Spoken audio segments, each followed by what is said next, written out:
আসসালামু আলাইকুম। আশা করি সবাই অনেক বেশি ভালো আছেন। গতকালকের ভিডিওতে আমি বলেছিলাম যে আজকের ভিডিওতে আমি আপনাদের সাথে শেয়ার করব যে প্রবাস থেকে বিশেষ করে মানুষ কিভাবে প্রতারিত হয়, আর জর্ডান থেকে একটু বেশি হয়। আমরা যখন ফেসবুক, আইএমও বা ইউটিউব ইউজ করি, অনেকেই অনেক ধরনের অ্যাড দেখতে পাই। অ্যাড মানে কীরকম, যে জর্ডান থেকে বিকাশে টাকা পাঠান, টাকার রেট 200, মানে এক যে ওডিতে 200, 190 এরকম অনেক ছবি চলে আসে। আর আমরা কি করি, এই টাকার লোভে, মানে একটু রেট বেশি পাওয়ার লোভে আমরা তাদেরকে বিশ্বাস করে তাদেরকে আমরা নক করি। নক করার পর তারা কি করে, আমাদের সাথে প্রতারণা করার মানে সুযোগ পায়।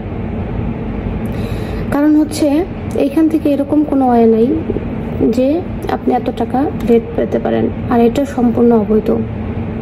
দেখেন, একজন লোককে আপনি চিনেন না, জানেন না, তারা আপনাকে বলল যে আপনার 100 জেডি দেন, আমি আপনাদেরকে বাংলাদেশ থেকে 19,000 টাকা আপনার ফ্যামিলিকে দিয়ে দেব। আপনি তাদেরকে আগে কি বলবেন জানেন, যে আগে আপনি আপনার ফ্যামিলির নাম্বারে টাকা পাঠান, পরে আপনি তাদেরকে টাকা দিবেন।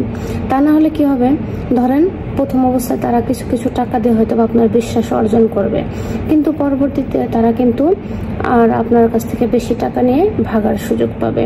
সো সাধু সাবধান।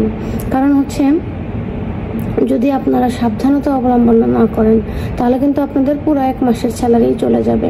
অতি লোভে তাতি নষ্ট, এরকম একটা কথা আছে না, এরকম অতি লোভ করতে গেলে কিন্তু আমরা এই প্রবলেমে ফেসে যাব।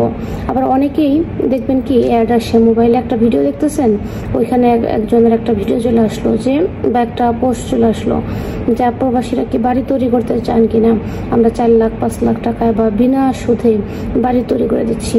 এটাও প্রতারণা।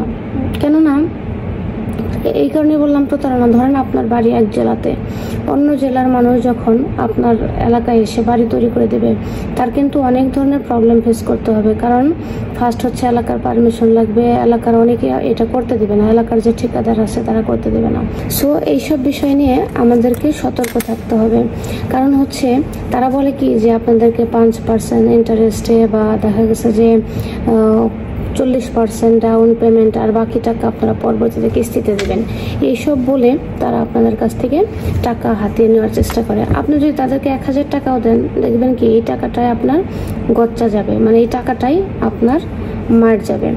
আমার একটা এক্সপিরিয়েন্স বলি, ওই লোকটা আমার পরিচিত ছিল। পরিচিত বলতে আমরা একটা গ্রুপের মাধ্যমে কি বলে যে যুক্ত ছিলাম একে অপরের সাথে, ফেসবুক ফ্রেন্ড, এবং কি বাড়িও আমাদের পাশাপাশি জেলাতে।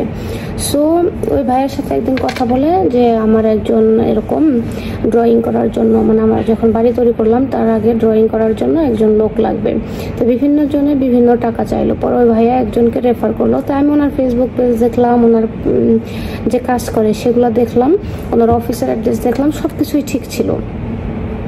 পরে ওনাকে যখন আমি বললাম যে আমার মানে ড্রয়িং করার জন্য কিছু টাকা অ্যাডভান্সও করলাম, অ্যাডভান্স করার পর উনি আজ না কাল, কাল না পরশু, মানে ওইখানে যে ব্যালেন্স কি বলে যে মানে এডিট করে দিতে হবে, বা ওইখানে যে আমার যে আমি কীরকম চাই সেই অনুযায়ী করতে হবে, বা জায়গা ভিজিট করতে হবে, উনি এসব না করেই দেখা গেছে আমি ওনাকে 10,000 টাকা দিয়েছিলাম, সেই 10,000 টাকাই মায়ের, উনি আর কোনো রেসপন্সও করে নাই, টাকাটাও রিটার্ন করে নাই। এই যে কষ্টের টাকা, আমার যে একটা এক্সপিরিয়েন্স আমি আপনাদের সাথে শেয়ার করলাম, এরকম অনেকেরই এক্সপিরিয়েন্স হবে।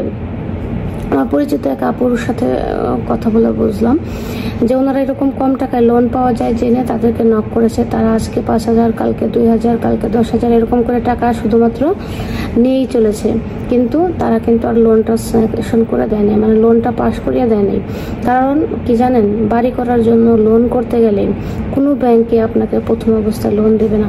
আপনার নিজের টাকায় একতলা কমপ্লিট করতে হবে, কমপ্লিট করার পর তারপরে তারা ব্যাংকের থেকে লোন দেবে। সো আর যদি আপনার অলরেডি একটা বাড়ি থাকে, সেই বাড়ির যদি এক্সটেনশনের কাজ করতে চান, মানে রেনোভেশন, মেনটেনেন্স, আপনার যদি ব্যাংকের সাথে ভালো লেনদেন থাকে, সেক্ষেত্রে আপনি লোন পেতে পারেন।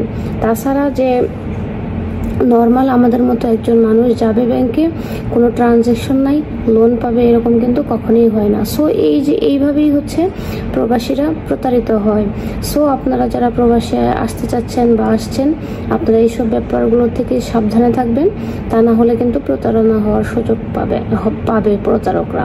সো সবাই ভালো থাকবেন, সুস্থ থাকবেন। এই ভিডিওটি একটু সবার সাথে শেয়ার করবেন, যাতে করে আরও প্রবাসী ভাই বোনেরা একটু নিজেদেরকে যে সচেতন রাখে, নিজেরা যেন প্রতারণা হওয়ার হাত থেকে বাঁচতে পারে। সবাই ভালো থাকবেন। আসসালামু আলাইকুম।